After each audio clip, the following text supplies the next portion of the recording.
Yes. And when I do this too, the altar. Yeah, whenever you're at the whenever you're up on the chancel, you can take off your mask. Even now. Even now. But that won't be. Let's make it push for people, shall we?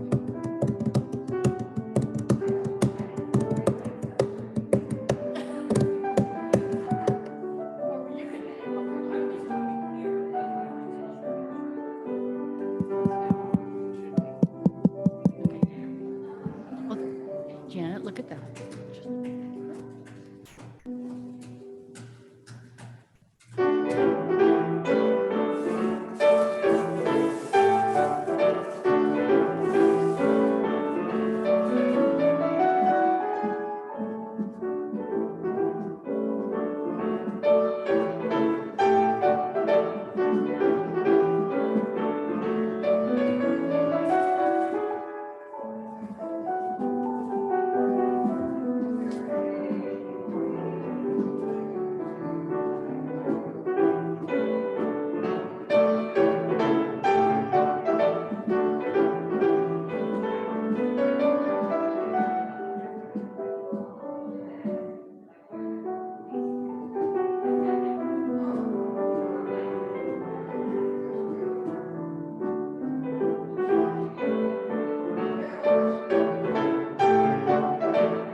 I'm here to serve.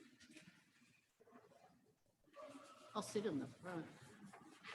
Do you need me to process? I'll shut up. If you just keep out down there, then you can recess with me at the end of the benediction.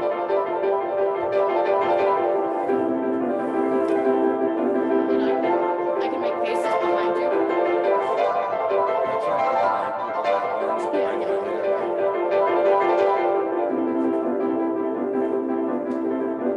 Remember this?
You got a friend in me.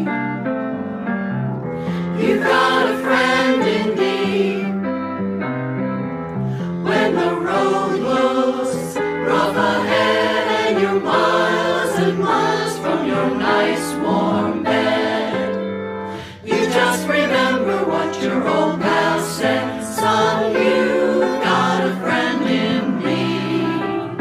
Yeah, you got a friend in me.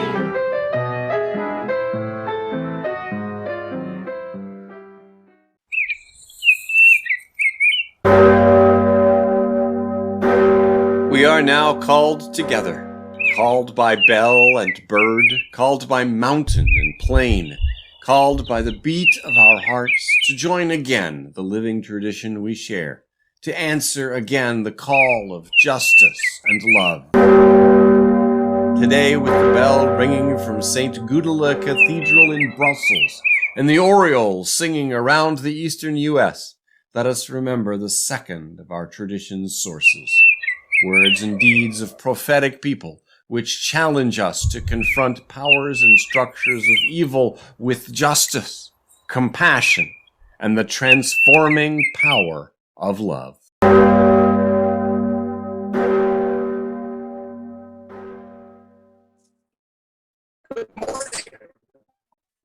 Welcome to the community Unitarian Universalist Congregation at White Plains, New York, former home of the Lenape Nation, and before that of mastodons and woolly mammoths.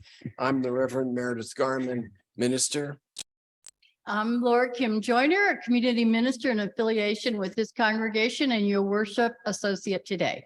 And I'm Adam Kent, this congregation's music director. Welcome to this home of liberal religion. Here we affirm that it is a blessing you were born. It matters what you do. Your experience of the divine is true. And you know it, you have to You go. don't have to go it alone. It's the 10th Sunday of autumn, signified by the 10 oil lights beside our chalice. The cold moon was new on Wednesday evening and is now waxing crescent. On the Christian calendar, today is the first Sunday of Advent, the 4 Sundays before Christmas, a season of anticipation. In some traditions, the 4 themes of Advent are hope, peace, joy, and love. This first Sunday of Advent, the theme is hope. We give a special welcome to our visitors. If you're new today and are comfortable being recognized, please wave a hand so we can welcome you.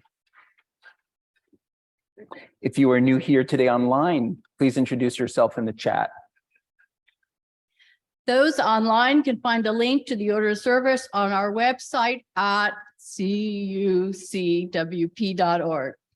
For November, our Share the Plate funds go to the Economical Food Pantry of White Plains. You can use the donate button on our website to contribute online to the plate share, as well as for your pledge and for the ministry's discretionary fund. If you have a joy, sorrow, or milestone you'd like to share, you may write it in our book of joys, sorrows on the table in the back to my right. And for those of you at home on Zoom, please enter it into the chat. And if you do that, make the first word joy, sorrow, or milestone so that we'll know what they are. Announcements. Now through Sunday, December 18th, we are collecting gift cards for the Coachman Family Center. There's a table for this on the fireside area. And now through Sunday, December 11th, we are having a drive for gently used toys and stuffed animals. Our hunger and homelessness team is collecting these to donate to the ecumenical food pantry. Look for collection boxes in the 2 lobby areas. Our Adam Kent has released a new album of Tanya Leon music piano compositions. Tomorrow, Monday, November 28th from 10 to 2, as they are each week, our Meals for Hope cooking team will be in the kitchen preparing meals to feed our neighbors. See your eCommunitarian for the link and do sign up in advance to help.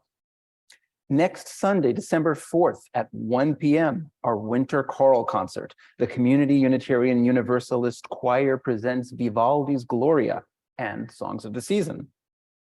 And 2 weeks from today, on December 11th, is the Social Justice Holiday Book Fair, the Fireside area from noon until 3. Monday, December 12th at 7:30 on Zoom, our Racial Justice in the Spirit of Truth team invites all of us to a conversation of the recent New York Times column by James Bowie, How a Still Segregated Country Holds Us All Back. You can read the weekly eCommunitarian for all these exciting information announcements and even more. There's a lot of things going on here. And if you're interested in becoming a member, please speak with me or contact the office to make an appointment.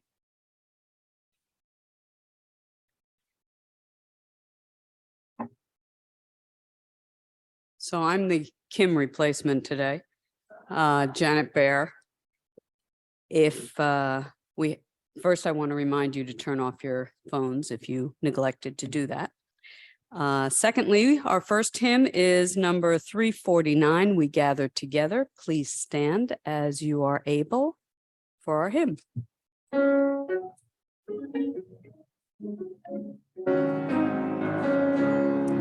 We gather together to joyful thanksgiving, acclaiming creation whose bounty we share, both sorrow and gladness we find now in our living. We sing a hymn of praise to the life that we bear.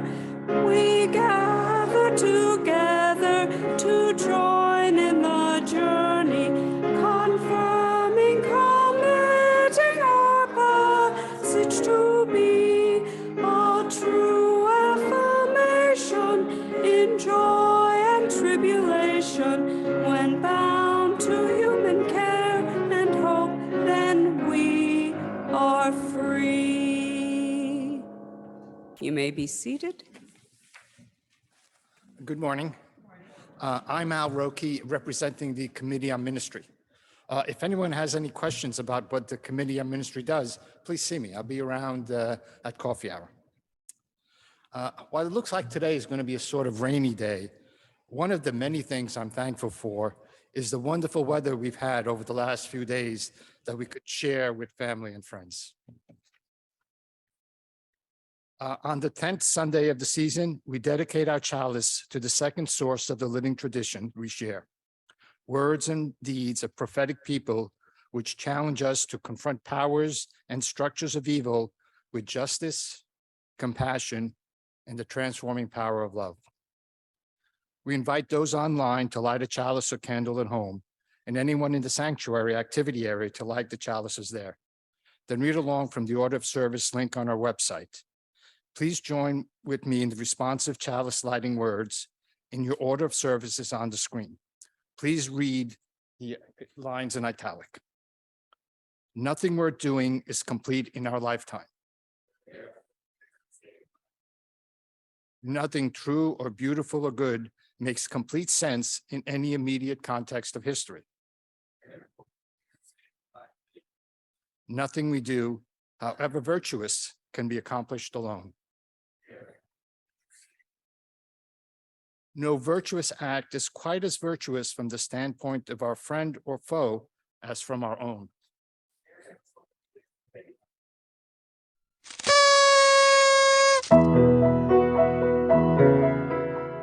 William Emerson, distinguished minister of Boston's First Church, drew his congregation with him into Unitarianism. So Ralph Waldo, born in 1803, the fourth of William's 8 children, grew up in a climate that prized learning and culture, and became himself a Unitarian minister. William died when Waldo was age 8, and the family was plunged into poverty. His Aunt Mary, William's sister, was Waldo's dominant influence. She taught him aphorisms he would teach his children. Lift your aims. Always do what you are afraid to do. Despise trifles. Turn up your nose at glory, honor, and money.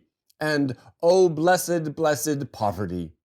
She introduced Waldo to Hindu scriptures and Neoplatonism, and her openness to natural religion informed the transcendentalism Waldo would later develop.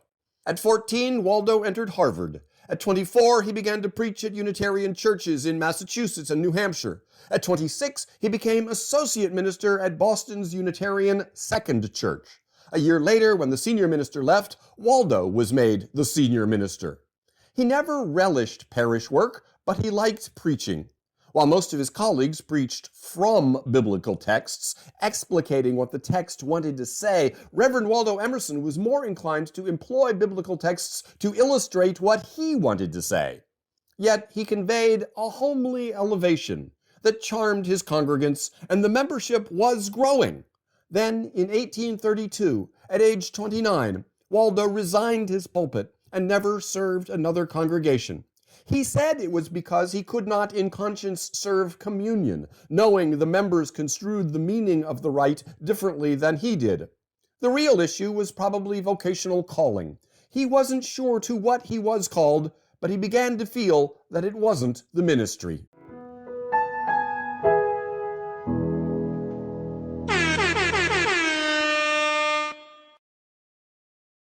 For our invocation this morning, I turn to A. Milne's poem, Us Two. Wherever I am, there's always Pooh. There's always Pooh and me. Whatever I do, he wants to do. Where are you going today, says Pooh. Well, that's very odd, because I was too. Let's go together, says Pooh, says he. Let's go together, says Pooh.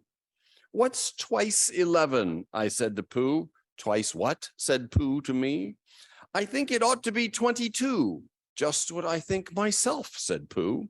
It wasn't an easy sum to do, but that's what it is, said Pooh, said he. That's what it is, said Pooh.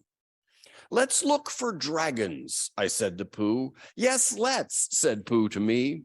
We've crossed the river and found a few. Yes, those are dragons, all right, said Pooh. As soon as I saw their beaks, I knew. That's what they are, said Pooh, said he. That's what they are, said Pooh. Let's frighten the dragons, I said to Pooh. That's right, said Pooh to me. I'm not afraid, I said to Pooh, and I held his paw and I shouted, shoo, silly old dragons, and off they flew. I wasn't afraid, said Pooh, said he. I'm never afraid with you. So wherever I am, there's always Pooh. There's always Pooh and me. What would I do, I said to Pooh, if it wasn't for you? And Pooh said, true. It isn't much fun for one, but two can stick together, says Pooh, says he. That's how it is, says Pooh.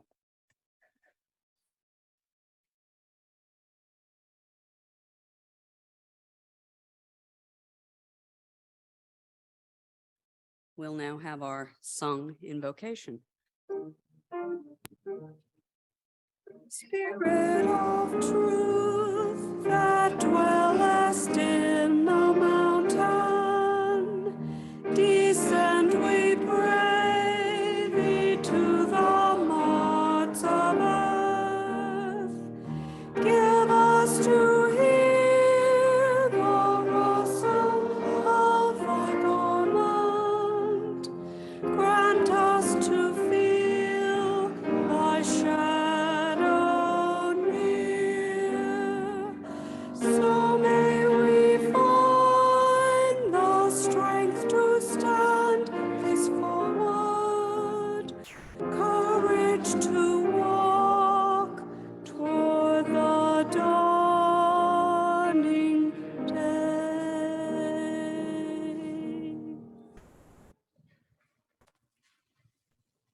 It is the custom at this congregation to extend to one another our wishes and blessings of peace. I invite you to turn to those around you and pass the peace.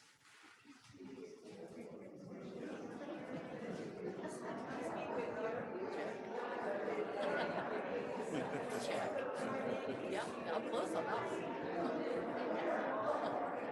Really should finish work. Preaching. Oh, I guess I'll do a few pieces. We'll probably hear a little later about a donkey named Eeyore.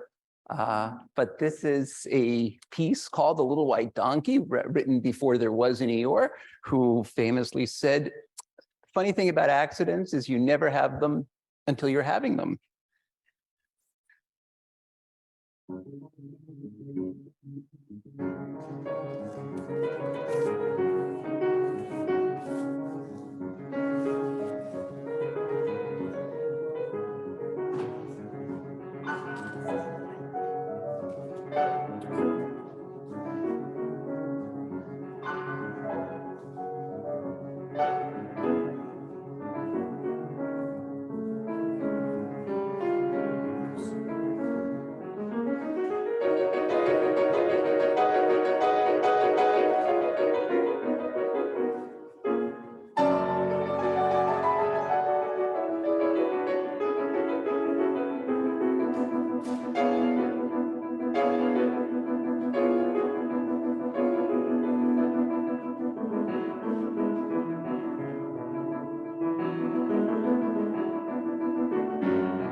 For our time of prayer, I share with you today a prayer by the Reverend Marin C. Tirabessi, a prayer for Winnie the Pooh Day.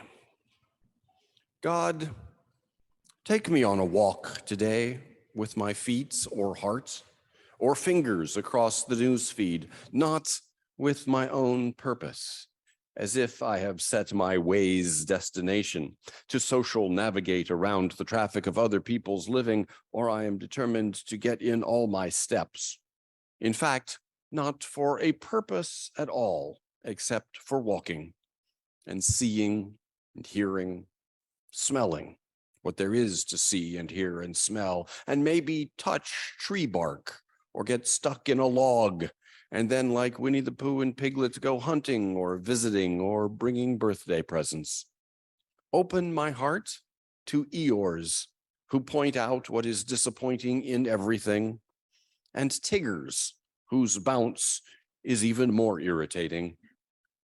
Keep me heffalump brave, red balloon laughing, aware that I am not the wise one, and always willing to find someone who needs finding in another corner of the forest. So for what has been said and for all that we are holding in our hearts today, we observe a minute of silence.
To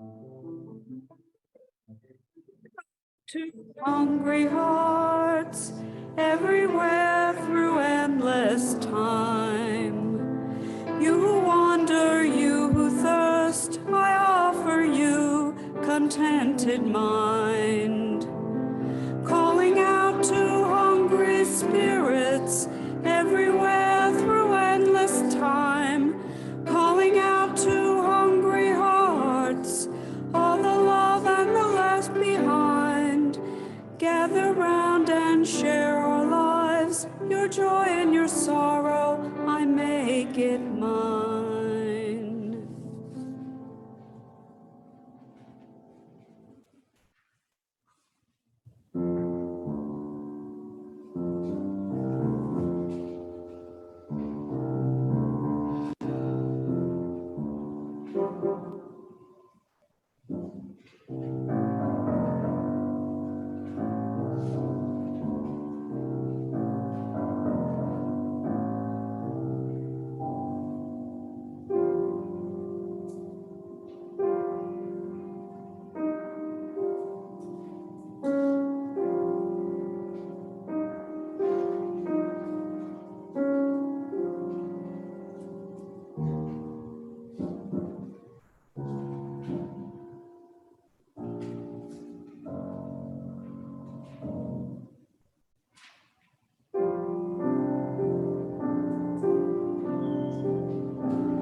The living tradition we share draws from the words and deeds of prophetic people and of all beings, which challenge us to confront powers and structures of evil with justice, compassion, and the transforming power of love.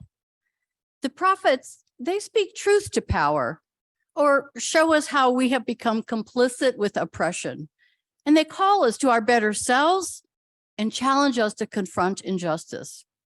We're all called to be prophets, to draw inspiration from those who came before and to call out injustice. We are called to grow this place as a prophetic beacon to the world. Thankful for that sacred calling and for this community of one another.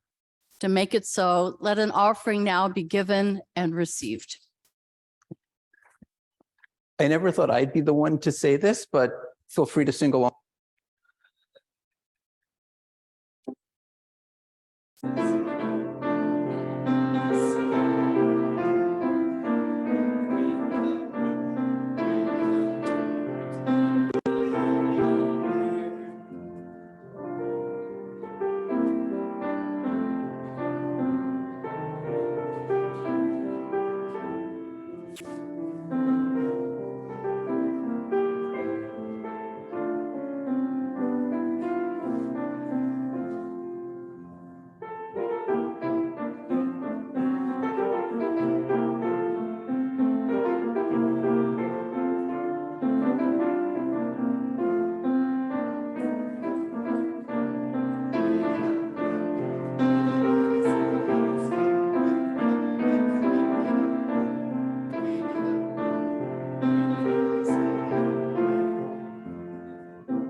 From the Tibetan teachings called Lojong, our 28th training in compassion is keep a single intention.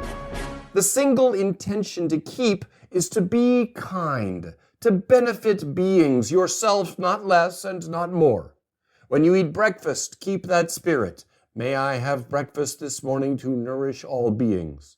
When you go to the toilet, keep that spirit. May this too be for the sake of all beings.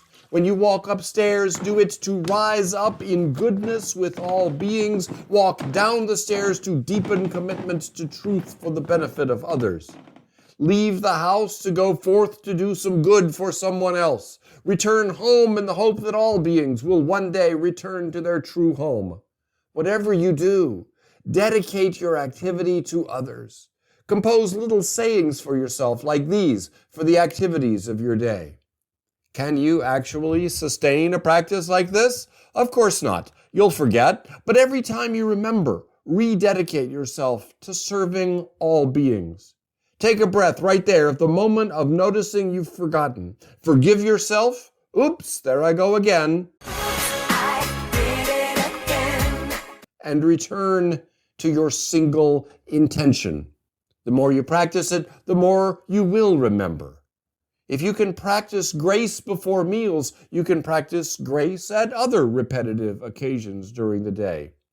This one intention, to be dedicated to others, is something that we can always trust and always rely on to set us straight no matter how mixed up we may be.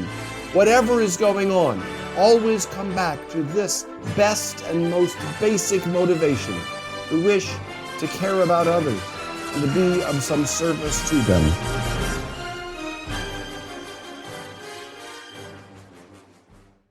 Hymn number 338, I Seek the Spirit of a Child. Please stand as you are able. Adam will play this through once since not all of us are familiar with this tune, and then we will sing all three verses.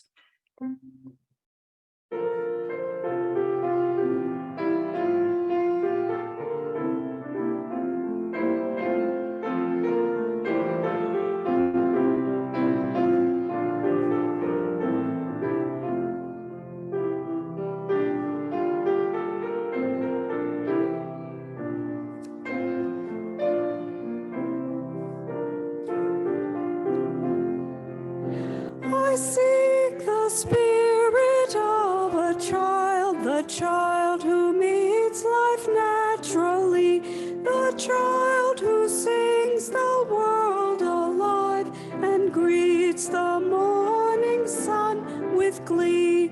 Children are real beyond all art. May I see joy's a gift to our heart. I seek the freedom of a child, child who loves instinctively, who lights our day with just a smile and shines that light on all we see. Children are real beyond all our fears. May I see hope's a gift to our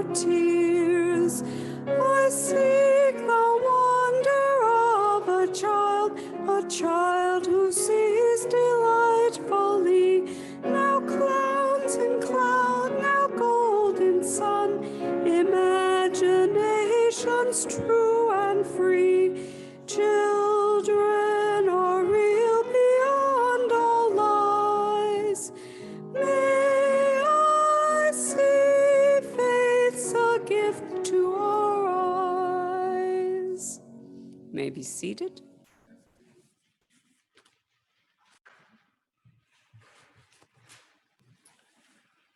Today is a whole congregation service.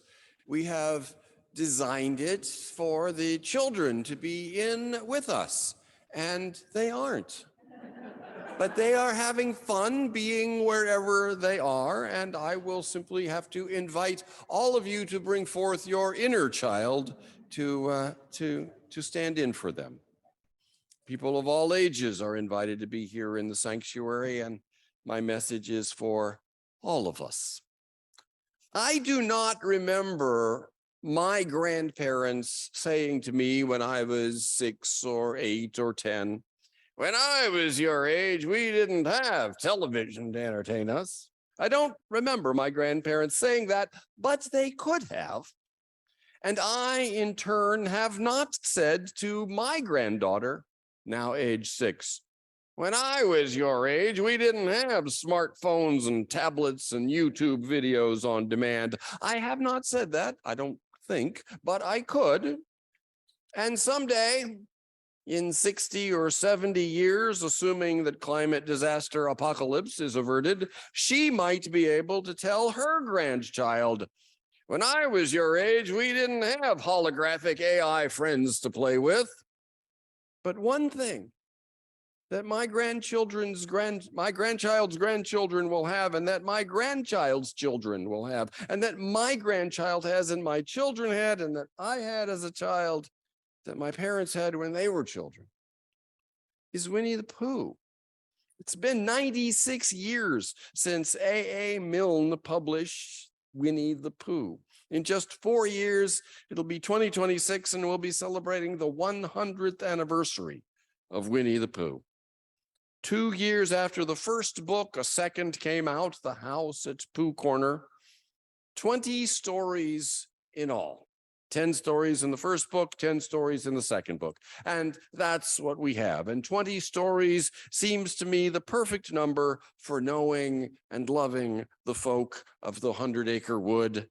So I have not had a whole lot of interest in any of the sequel books or by other writers or Disney's Winnie the Pooh cartoons. My mother read me those 20 stories many times, and I read them to my children many times. And now I am in the middle of a project of recording myself reading them and emailing the recordings to my granddaughter. I had television as a child.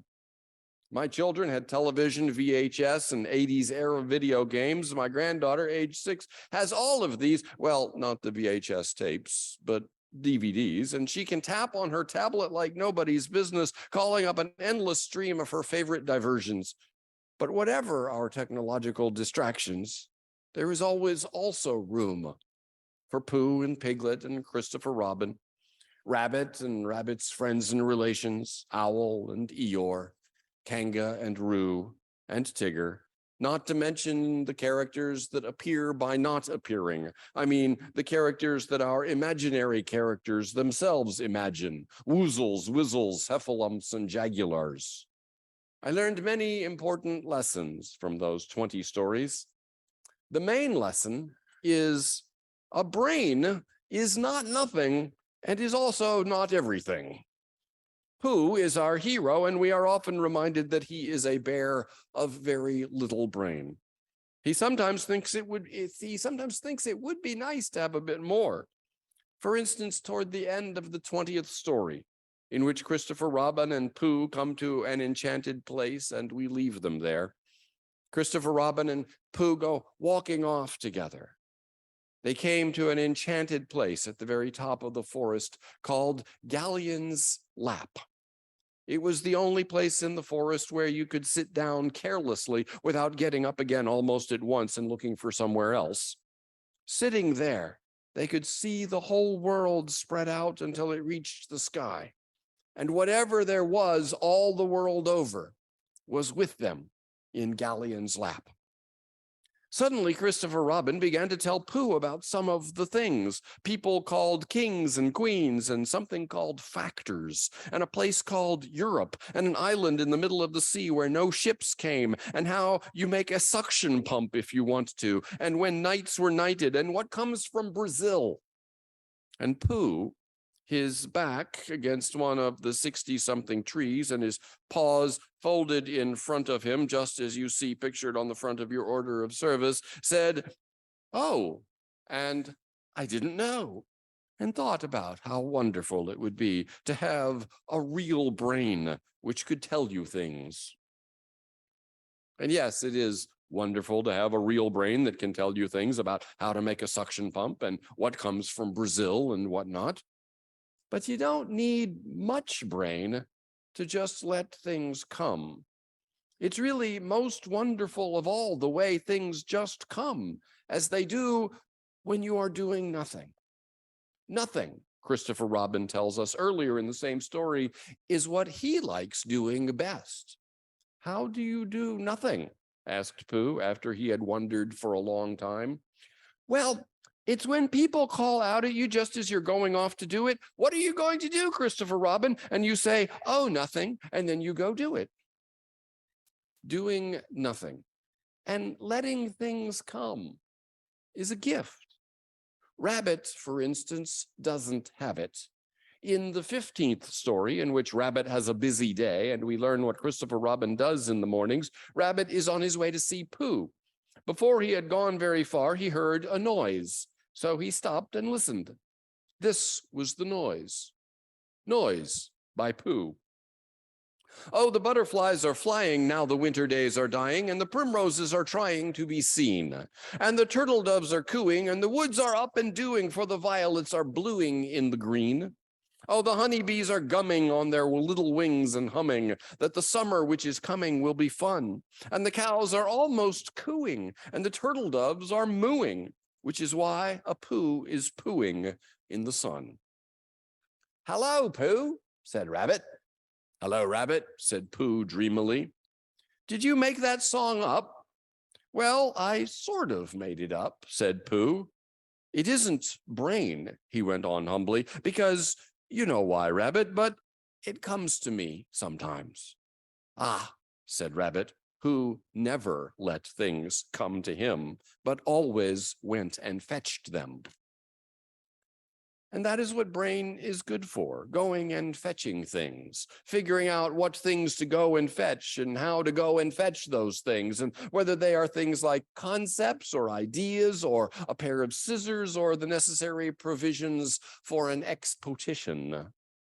Rabbit's way of being is fine for Rabbit, we suppose, but we are more attracted to Pooh's way of letting things come. And wonderful as brain is, the world is more wonderful still, and the world will bring you life filled with wonder if you only let it come to you.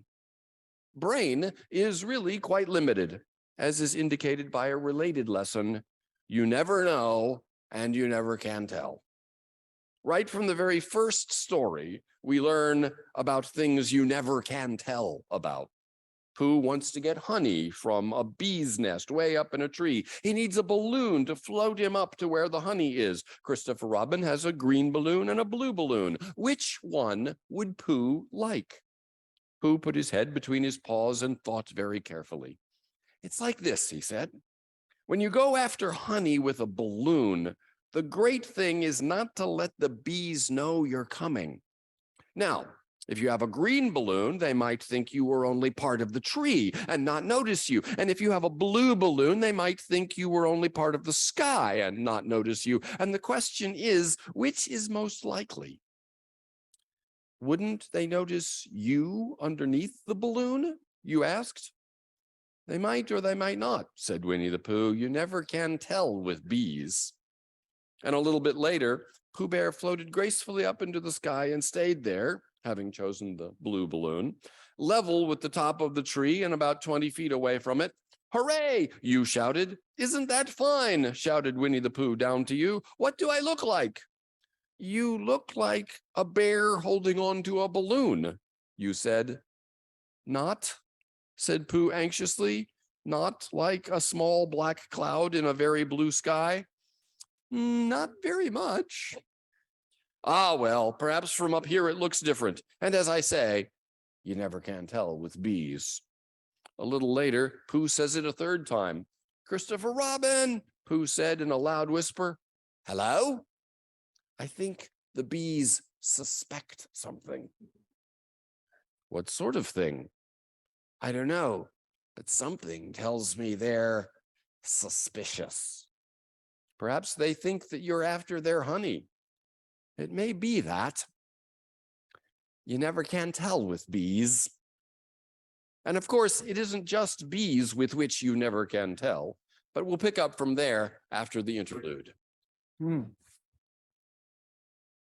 Debussy dedicated his children's corner suite to his daughter, whom he called Shushu. And perhaps in this opening piece, Dr. Gratis ad Parnassum, he was imagining a little girl forced to take piano lessons, spending long hours of drudgery, having to play these dull exercises called the Gratis ad Parnassum, or the steps to Parnassum. And her mind starts to wander, and this is what comes to her.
In the fifth story, in which Piglet meets a heffalump, Pooh and Piglet are wondering if a heffalump will come if you whistle. And Pooh says, well, some do and some don't. You never can tell with heffalumps. In the 10th story, in which Christopher Robin gives Pooh a party, Pooh unwraps his present carefully, not cutting the string, because you never know when a bit of string might be useful. You never know. In the third story, in which Pooh and Piglet go hunting and nearly catch a woozle, we read, one fine winter's day when Piglet was brushing away the snow in front of his house, he happened to look up, and there was Winnie the Pooh. Pooh was walking round and round in a circle, thinking of something else, and when Piglet called to him, he just went on walking. Hello, said Piglet, what are you doing? Hunting, said Pooh. Hunting what? Tracking something, said Winnie the Pooh very mysteriously. Tracking what? Said Piglet, coming closer.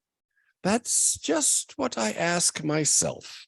I ask myself, what? What do you think you'll answer? I shall have to wait until I catch up with it, said Winnie the Pooh. Now look here. He pointed to the ground in front of him. What do you see there? Tracks, said Piglet. Paw marks. He gave a little squeak of excitement. Oh, Pooh, do you think it's a woozle? It may be, said Pooh. Sometimes it is, sometimes it isn't. You never can tell with paw marks.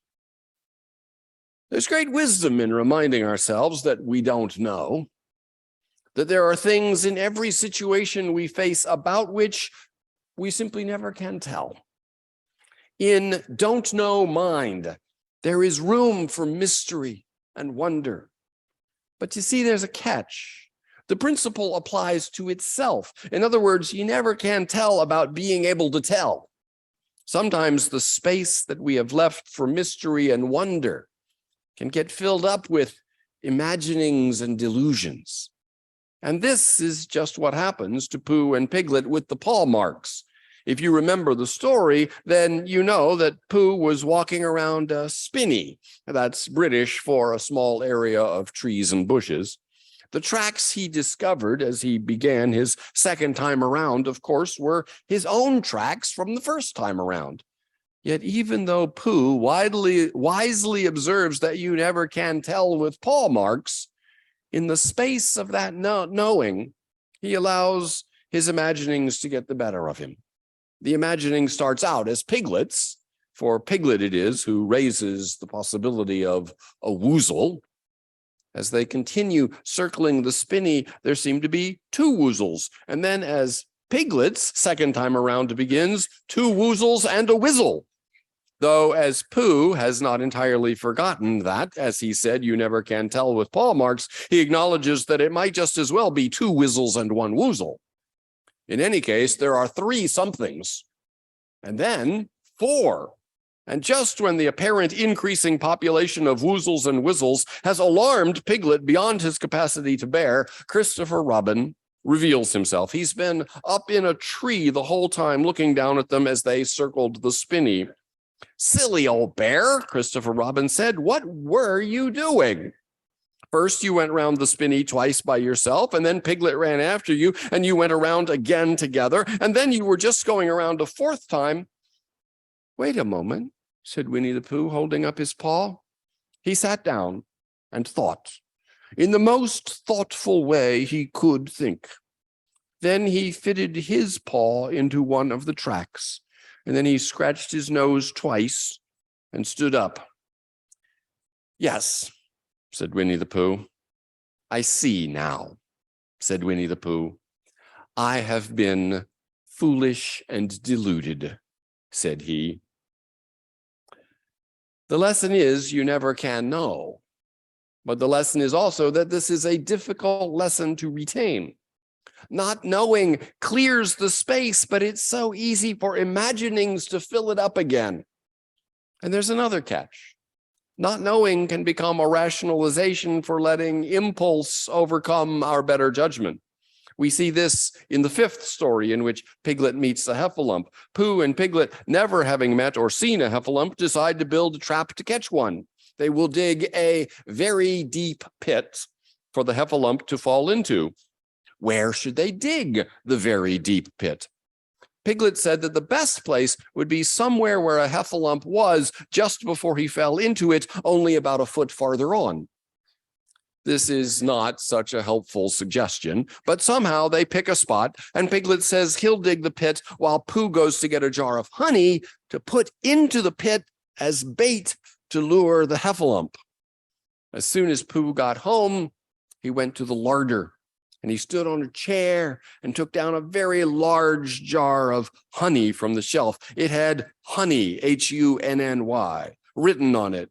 But just to make sure, he took off the paper cover and looked at it, and it looked just like honey.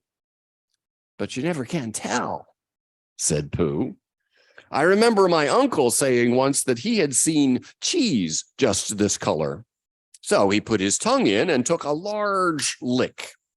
Yes, he said, no doubt about that. And honey, I should say, right down, I'm sure, to the bottom of the jar. Unless, of course, somebody put cheese at the bottom just for a joke. Perhaps I had better go a little further, just in case heffalumps don't like cheese. So you see, Pooh, not knowing, becomes an excuse for eating the honey and substantially reducing the quantity of bait. So on the one hand, not knowing might clear space that you then fill with delusive imaginings. On the other hand, not knowing might turn into an excuse rationalizing some impulsive appetite. Not that impulsive appetites are such a bad thing to give into.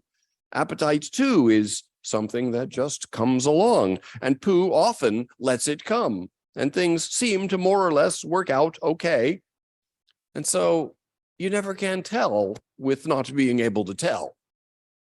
And the final lesson, quite briefly, is the world is for exploring. Letting things come is not passively just sitting there, though sometimes sitting there is the perfect nothing to do. But sometimes you need to get out and get moving, go looking around and exploring to see what might come when you do. The world is for going for walks. It's for going around to see what a friend might be up to. It's for getting into tight places, going hunting, inventing new games, maybe even doing a very grand thing. It's for looking for dragons. It's for going on expeditions to the North Pole.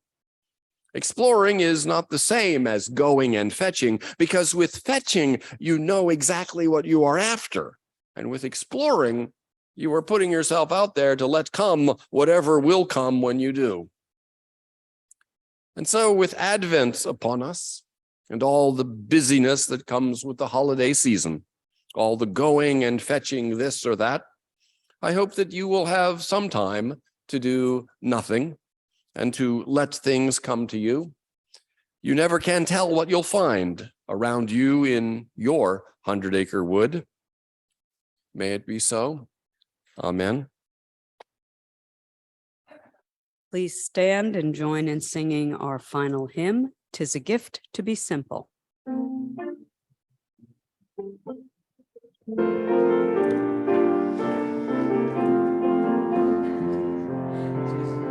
Tis a gift to be simple, tis a gift to be free, tis a gift to come down where we ought to be. And when we find ourselves in the place just right, 'twill be in the valley of love and delight.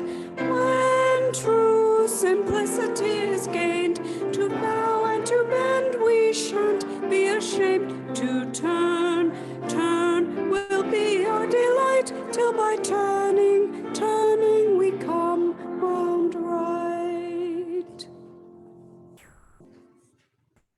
Okay, thank you for being with us this morning. Please join me in gratitude to our worship team, musicians, greeters, ushers, and especially the tech team who redeemed themselves.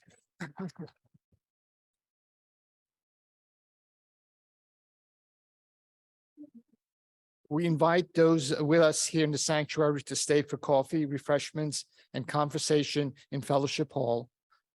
Parents, please pick up your children beforehand. Remember to place your name tag in the basket in the lobby when you leave today. Those with us on Zoom can log out of the space when the service concludes and log in to our coffee hour Zoom room. The link is on our website, and we will post it in the chat. After we extinguish the chalice here, those at home are invited to extinguish their chalices. Now, please join me in saying the chalice extinguishing words.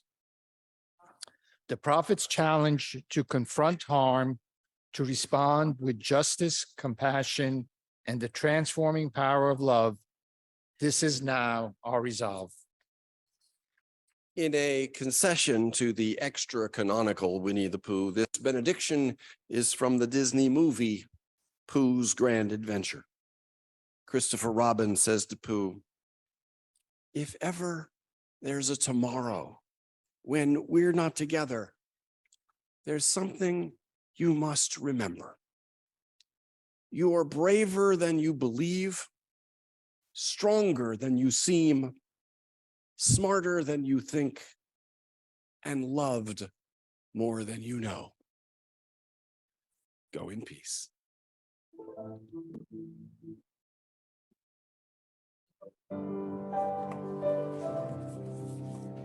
Spirit of life, come unto me.